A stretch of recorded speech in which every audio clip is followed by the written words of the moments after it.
उनको लड़के वालों से मोटा दहेज चाहिए था और इसी चक्कर में एक दिन वो एक बहुत पैसे वाले के घर अपने बेटे का रिश्ता लेकर पहुंचे।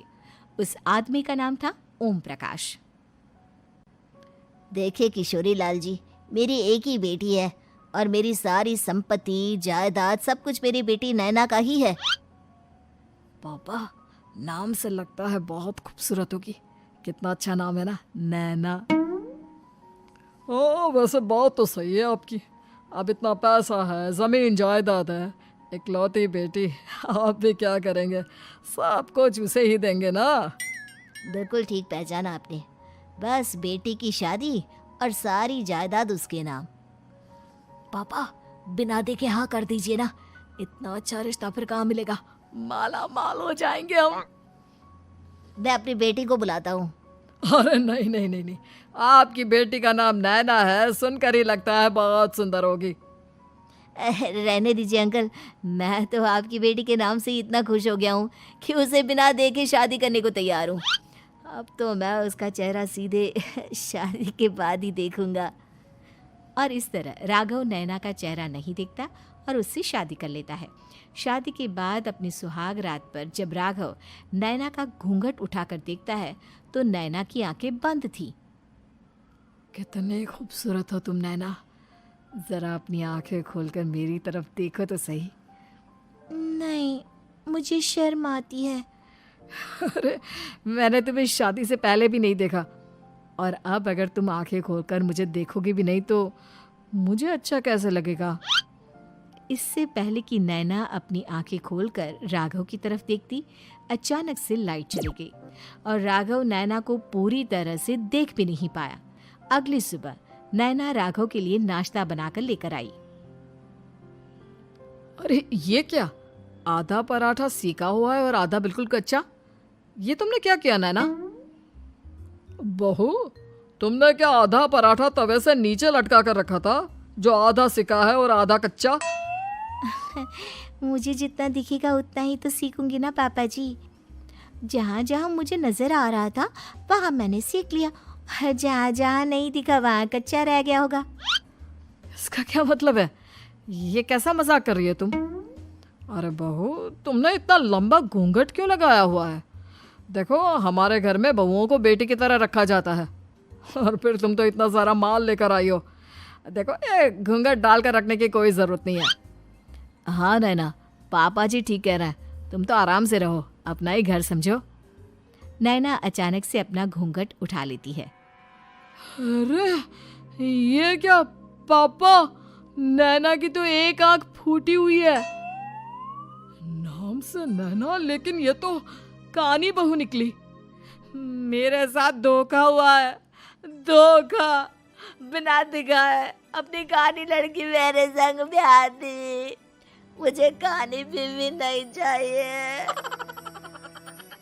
मुझे अभी ओम प्रकाश जी से बात करनी पड़ेगी। आखिर उन्होंने मेरे साथ ऐसा किया क्यों? अरे, आप लोगों ने ही तो पापा से कहा था कि आप लोग शादी से पहले मुझे देखना नहीं चाहते। अब मेरे पापा पर क्यों इल्जाम लगा रहे हैं? अरे लेकिन उन्हें बताना तो चाहिए था ना कि तुम कानी हो, एक आंख से तुम्हें दिखाई नहीं देता।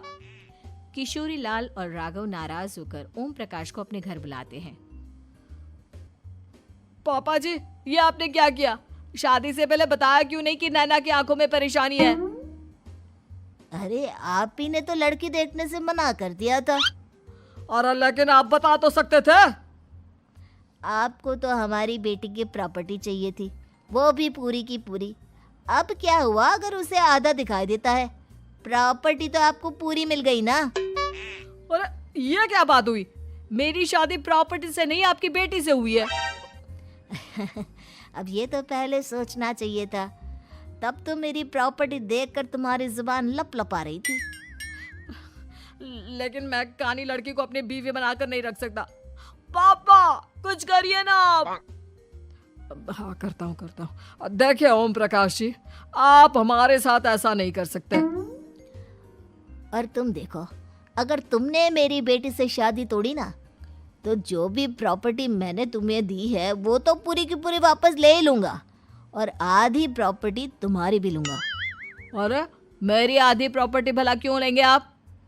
इसलिए क्योंकि मेरी बेटी को आधा नजर आता है और उसकी नजर अभी तक तुम्हारी आधी जायदाद पर ही पड़ी है। अब तुम उसे घर से निकालोगे तो कुछ तो लेकर जाएगी ना। और अगर हम आपकी बेटी को अपने घर की बहू बना कर रखे तो? तो तुम्हारी पूरी प्रॉपर्टी तुम्हारी ही रहेगी और जो मैंने तुम्हें दिया है ना उसमें से बस मैं आधा लेकर जाऊंगा।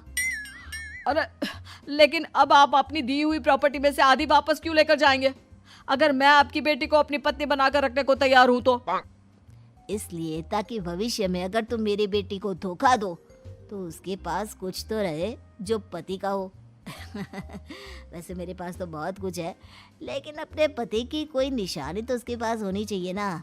अब अगर तुमने मेरी बेटी को कानी कहा तो तुम्हें प्रॉपर्टी भी कानी ही मिलेगी, पूरी नहीं। जमाए राजा। किशोरी लाल और राघव समझ चुके थे कि वो बुरी तरह फंस चुके हैं और अब उनके पास वहां से निकलने का कोई चारा नहीं है। अब समझ में आया ना, लालच बुरी बला होती है। एक तो तुम्हें प्रॉपर्टी मिली, ऊपर से बीवी मिली, उसमें तुम्हें नखरे भी दिखाने हैं। आए बड़े, चुपचाप बैठो दोनों। कुछ दिनों के बाद नैना राघव की कार लेकर बाजार घूमने निकलती है और जब कार लेकर वापस आती है, ये क्या? एक तरफ से मेरी गाड़ी पूरी खराब हो चुकी है। लगता है तुमने मेरी गाड़ी को किसी दूसरी गाड़ी के साथ एक्सीडेंट किया है। अरे अरे कितना बड़ा नुकसान कर दिया तुमने बहू। वो क्या है ना पापा जी, मुझे एक आंख से दिखाई नहीं दे रहा था, सामने से गाड़ी आ रही थी। मुझे तो सिर्फ आधा ही दिखाई दिया और वो गाड़ी मेरी कार से रगड़ते हुए निकल गई। अब मैं क्या करूं बताओ? आप इसे ठीक कराने के पैसे कौन देगा? तुम्हारे पापा? तुमने मुझसे इस तरह से बात की? अभी रुको। नैना राघव की शिकायत ओम प्रकाश को कर देती है। देखो राघव, अब जो मेरी आधी प्रॉपर्टी तुम्हारे पास थी ना उसमें से आधी और मैं लेकर जाऊंगा, क्योंकि तुमने मेरी बेटी को डांटा। अरे नहीं नहीं पापा जी, गलती हो गई, माफ कर दो। गलती की तो कोई गुंजाइश ही नहीं। अगली बार मेरी बेटी को डांटा तो बची हुई आधी में से आधी और ले जाऊंगा। लालच के चक्कर में हम दोनों ने बहुत बड़ी गलती कर दी बेटा। एक तो तुम्हें कानी बहू मिली और ऊपर से जो माल मिला वो भी काना। इस तरह राघव की हर एक गलती पर ओम प्रकाश उसकी प्रॉपर्टी का आधा आधा हिस्सा लेकर अपना सारा माल वापस ले गया और राघव को कानी बीवी से काम चलाना पड़ा। भाई लालच वाकई में बुरी बला है।